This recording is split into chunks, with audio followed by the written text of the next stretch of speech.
आत्माराम पांडुरंग ने किसकी स्थापना की थी? प्रार्थना समाज की।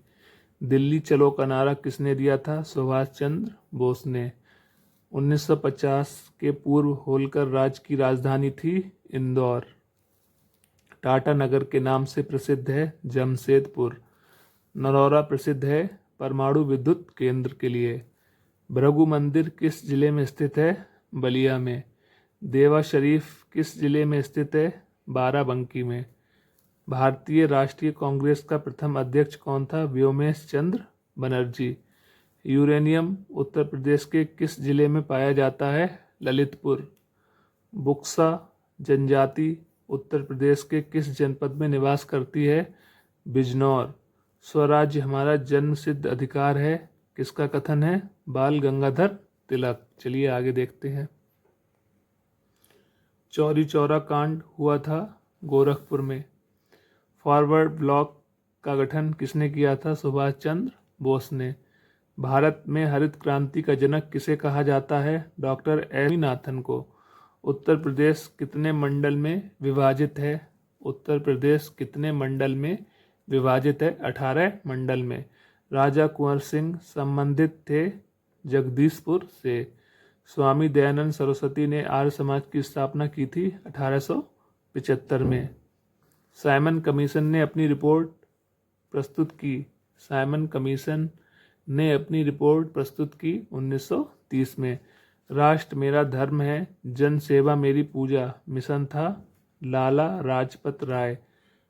राष्ट्र मेरा धर्म है, जन सेवा मेरी पूजा मिशन था लाला लाजपत राय का।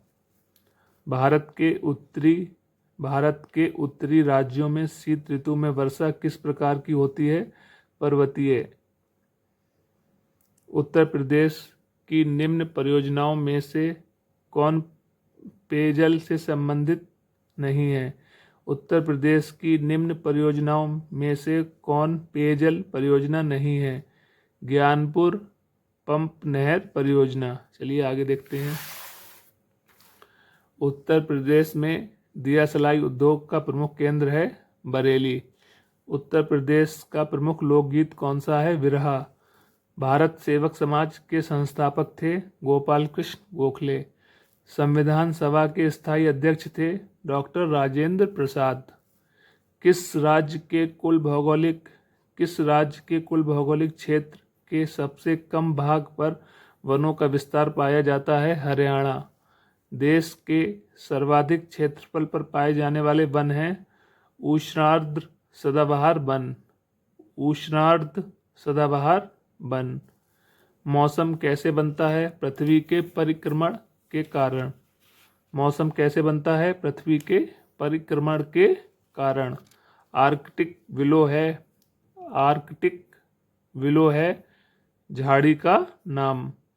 2001 से 2011 की जनगणना 2001 और 2011 की जनगणना अनुसार उत्तर प्रदेश की जनसंख्या में कितने प्रतिशत की दशकीय वृद्धि हुई है?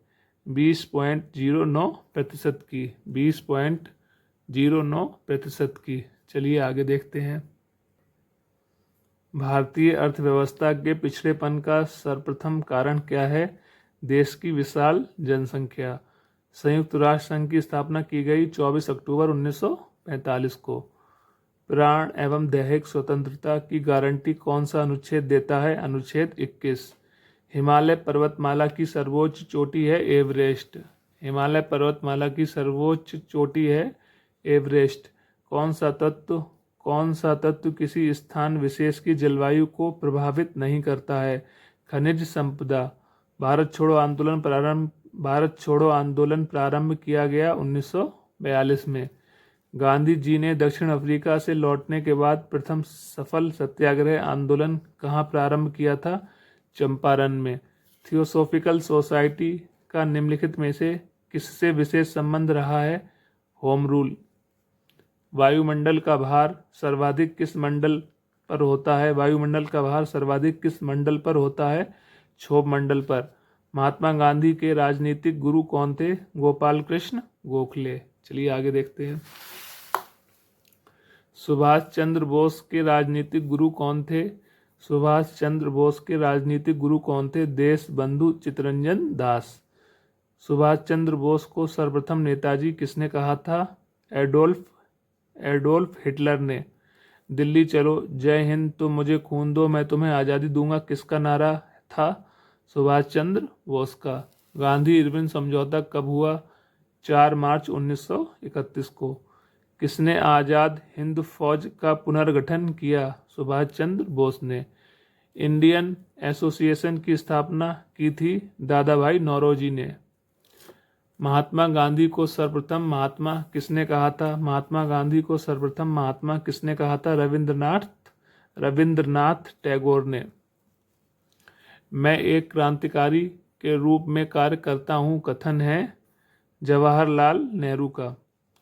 केसरे हिंद की उपाधि से किसे सम्मानित किया गया? महात्मा गांधी को।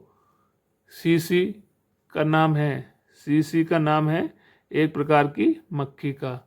चलिए आगे समझते हैं। मलेरिया की दवा कुनैन बनाई जाती है सिनकोना वृक्ष की छाल से। पंचशील सिद्धांतों में सबसे महत्वपूर्ण है शांतिपूर्ण सह अस्तित्व तथा समानता और पारस्परिक कार्य। आराम हराम है who lives if India dies. पूर्ण स्वराज किसका कथन है? जवाहरलाल नेहरू का। नाना साहब दत्तक पुत्र थे बाजीराव के। हिंदुस्तान सामाजिक स्वाधीनता संगठन का गठन किया गया राम प्रसाद बिस्मिल द्वारा। बंदी जीवन पुस्तक के लेखक थे सचिंद्रनाथ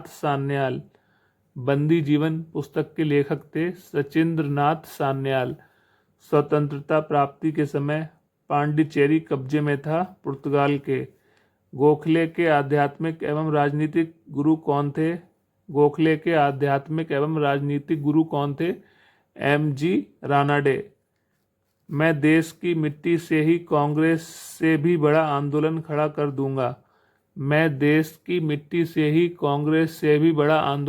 कर दूंगा। किसका कथन है? महात्मा गांधी का। चलिए आगे देखते हैं। रामकृष्ण मिशन के संस्थापक कौन थे? स्वामी विवेकानंद। भारत का अंतिम गवर्नर जनरल कौन था? C. राजगोपालाचारी। भारतीय राष्ट्रीय कांग्रेस ने पूर्ण स्वराज प्राप्त करने का लक्ष्य कब घोषित किया? 1929 को। भारतीयों के लिए यह नारा किसने दिया? आर्य समाज ने। राष्ट्रीय युवा दिवस किससे संबंधित है? विवेकानंद से। खिलाफत दिवस कब मनाया गया? 19 अक्टूबर 1919 को। खिलाफत दिवस कब मनाया गया? 19 अक्टूबर 1919 को। ब्रह्म समाज का प्रतिज्ञा पत्र किसने तैयार किया? देवेंद्रनाथ ठाकुर। स्वराज पार्टी का गठन कब हुआ? 2 जनवरी 1923 को। खिलाफत आंदोलन की स्थापना कब और किसने की थी? 1919 में शौकत अली मोहम्मद अली जिन्ना द्वारा। चलिए आगे समझते हैं। प्रजातंत्र दल तथा फॉरवर्ड ब्लॉक जैसे दलों की स्थापना किसने की? सुभाष चंद्र बोस ने। Poverty and the un-British rule in India किसकी पुस्तक है? दादा भाई नौरोजी की। गोखले भारत का हीरा, महाराष्ट्र का रत्न और मजदूरों के राजा थे किसने कहा? लोकमान्य तिलक ने।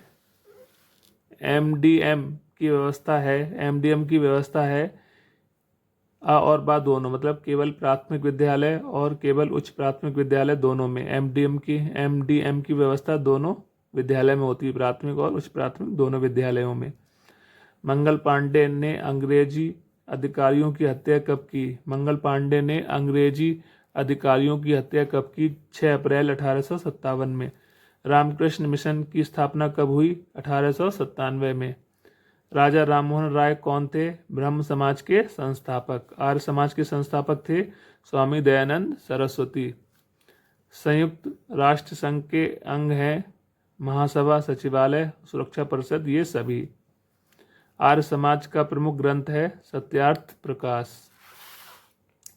1857 का 1857 का स्वाधीनता संग्राम एक सैनिक क्रांति थी, कथन किसका है? सर जॉन लॉरेंस का।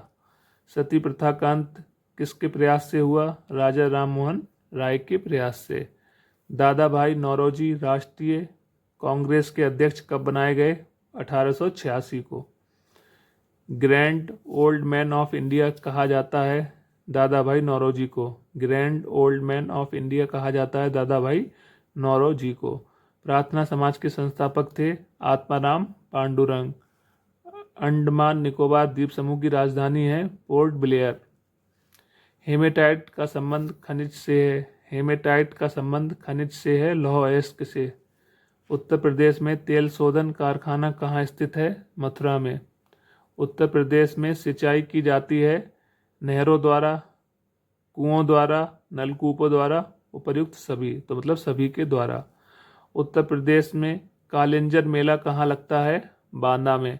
डिगबोई तेल क्षेत्र किस राज्य में है? असम में। चलिए आगे समझते हैं। उत्तर प्रदेश में माघ मेले का आयोजन कहाँ होता है? प्रयागराज में। भारत में सर्वाधिक साक्षरता दर किस राज्य में है? केरल।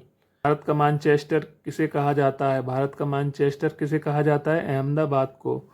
2011 की जनगणना के अनुसार उत्तर प्रदेश साक्षरता की दृष्टि से किस स्थान पर है? 29वें स्थान पर। भारत की सबसे प्राचीन पर्वत श्रृंखला कौन सी है? अरावली पर्वत श्रृंखला। भारत में कुपोषण का स्तर मापने के लिए कितने वर्ष तक के बच्चे लिए जाते हैं? भारत में कुपोषण का स्तर मापने के लिए कितने वर्ष तक के बच्चे लिए जाते हैं? 0 से 5 वर्ष तक के। संयुक्त राष्ट्र संघ की संस्था यूनिफेम का मुख्य कार्य क्या है? महिला सशक्तिकरण एवं लैंगिक समानता को बढ़ावा देना। सत्यार्थ प्रकाश के रचयिता हैं स्वामी दयानंद सरस्वती। जलियांवाला बाग हत्याकांड किसने करवाया? जनरल डायर ने। उत्तर प्रदेश में उच्च न्यायालय कहाँ स्थित है? उत्तर प्रदेश में उच्च न्यायालय स्थित है प्रयागराज में। चलिए आगे देखते हैं। उत्तर प्रदेश का मैनचेस्टर कहा जाता है कानपुर को। ठीक है फ्रेंड्स, मिलते हैं किसी नेक्स्ट वीडियो में। तब तक के लिए जय हिंद, जय भारत। हंसते रहिए, मुस्कुराते रहिए, हमेशा स्वस्थ रहिए और ऐसे ही हमारा सपोर्ट करते रहिए। नोटिफिकेशन ऑन जरूर करें जिससे हमारे चैनल की सभी वीडियोस का नोटिफिकेशन आप तक आसानी से पहुंच सके। ठीक है फ्रेंड्स, थैंक यू।